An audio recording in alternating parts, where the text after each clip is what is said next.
অনবরত যখন আমার লাইফ থ্রেট আসে তখন আমি চিন্তা করলাম জিনিসটা আমার জীবন নাশের একটা হুমকি হিসেবে আমি শাহবাগ থানায় জিডি করা উচিত। ওই জন্য দরজা ধাক্কা দিয়ে ভিতরে ঢুকে আমাকে অনবরত গালিগালাজ করে তোকে মেরে ফেলবো কেড়ে ফেলবো সাহস থাকলে দেখে থাকি। পুলিশ সেখানে কোনো অ্যাক্টিভ ভূমিকা পালন করেনি। পুলিশ সেখানে আমরা একজন সাধারণ মানুষ যেরকম দাঁড়ায় থাকি একদম পুলিশ সেখানে চুপচাপ দাঁড়ায় ছিল। আমি এরকম কোনো পোস্ট করিনি। আর এখানে যে ছবি এবং নাম ব্যবহার করা হয়েছে সেটা আমার, তবে জিনিসটা পুরোপুরি এডিটেড। তো এর প্রেক্ষিতে কিছুক্ষণ পরেই আমার মেসেঞ্জারে অনবরত হুমকি আসতে শুরু করে। আমি তাৎক্ষণিকভাবে আমার ফেসবুকের ওয়ালে জিনিসটা ক্লারিফিকেশন দিয়েছি যে আমার ছাত্রদলের বন্ধুরাও জানে আমার মন মানসিকতা কিরকম। এরকম নিন্দনীয় একটা কাজের সাথে যে আমি যাব না, আমি করতে পারি না, এটা তারাও এবং এমনকি আমার বন্ধু বান্ধব এবং কিছু ছাত্রদলের সিনিয়র ভাইরা আমাকে তখন ইনবক্সে অনেক নক দিয়েছিল। আমি তাদেরকে আমার পোস্টটা পাঠানোর পরে তারা আর কিছু বলেনি আমাকে। তারপরেও অনবরত যখন আমার লাইফ থ্রেট আসে তখন আমি চিন্তা করলাম জিনিসটা আমার জীবন নাশের একটা হুমকি হিসেবে আমি শাহবাগ থানায় জিডি করা উচিত। এবং আমি তৎক্ষণাৎ 6টার দিকে শাহবাগ থানায় 6টার পরে শাহবাগ থানার দিকে মুভ করি। এবং শাহবাগ থানায় গিয়ে আমি যখন প্রাথমিকভাবে তাদেরকে জানাই, তারা প্রথমে জিনিসটাকে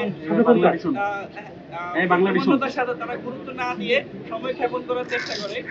এক পর্যায়ে মাগরিবের পরবর্তী সময়ে আমি দেখি যে আমরা তখন শাহবাগ থানার যিনি ওসি ছিল অপারেশন, তার রুমের সামনে ছিলাম।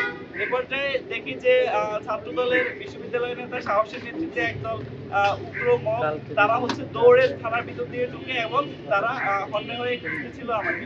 আমি এই পরিস্থিতি দেখার পরে আমি রুমের ভিতরে ঢুকে যাই। সেটা ছিল কমিশনার অপারেশন।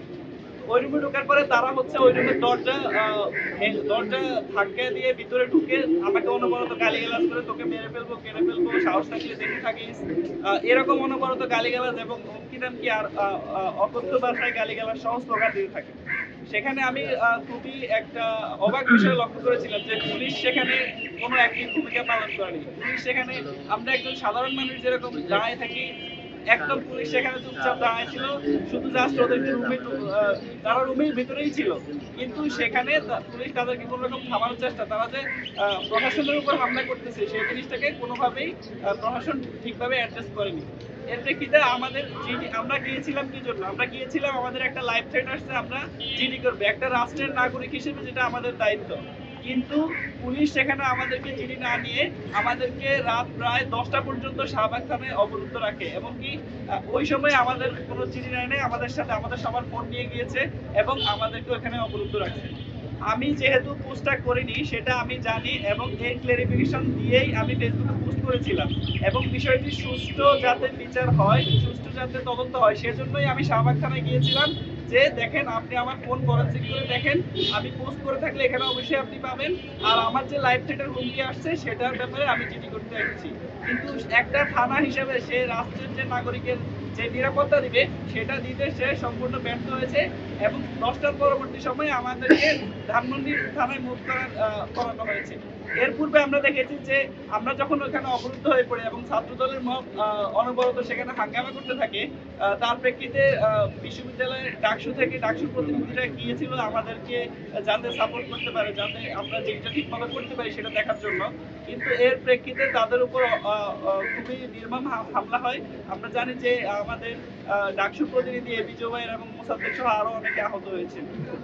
তার পরবর্তীতে আমরা দেখেছি বিশ্ববিদ্যালয়ের ইতিহাসে সবচেয়ে কলঙ্কজনক একটা অধ্যায় যে বিশ্ববিদ্যালয় সাংবাদিক সমিতির সাংবাদিক ভাইয়েরা গিয়েছিল যে ওখানকার তথ্য কভার দেওয়ার জন্য, কিন্তু তাদের উপরও খুবই নির্মমভাবে হামলা হয়েছিল, যেটা বিশ্ববিদ্যালয়ের জন্য খুবই অপমানজনক। আমার বিশ্ববিদ্যালয়ে আমি একজন বিশ্ববিদ্যালয়ের রানিং স্টুডেন্ট হিসেবে আমার নিরাপত্তা দেওয়া, আমার কি দরকার কি প্রয়োজন অথবা আমাকে কিভাবে ফ্যাসিলিটেট করবে তার বিপরীতে গিয়ে সম্পূর্ণ একটা ফেক এভিডেন্সের ফেক বিষয়ের উপরে বিশ্ববিদ্যালয় আমাকে কারণ দর্শানোর নোটিশ দিয়েছে। অর্থাৎ দেশটা এখন এমন হয়ে গিয়েছে আপনার নাম করে যে কেউ যে জিনিস দিয়ে দিবে আর আপনাকে আপনার প্রতিষ্ঠান একটা কারণ দর্শানোর নোটিশ দিয়ে দিবে। আমি যদি ভুল হতাম তাহলে আমি তো থানায় গিয়ে তাদেরকে বলতাম না যে আমার ফোন ফরেনসিক করেন, আমি জিডি করতে আসছি। কিন্তু এটা করার পরেও ইভেন রাত 10টা তখনই কিন্তু অনেক রিকভারি স্ক্যানার সহ আরো অনেক ফ্যাক্ট চেকার প্রতিষ্ঠান ইতিমধ্যে এটা নিশ্চিত করেছে যে জিনিসটা সম্পূর্ণ ফেক ছিল। এটা আমি আব্দুল্লাহ মাহমুদের আইডি থেকে কখনো পোস্ট করা হয়নি।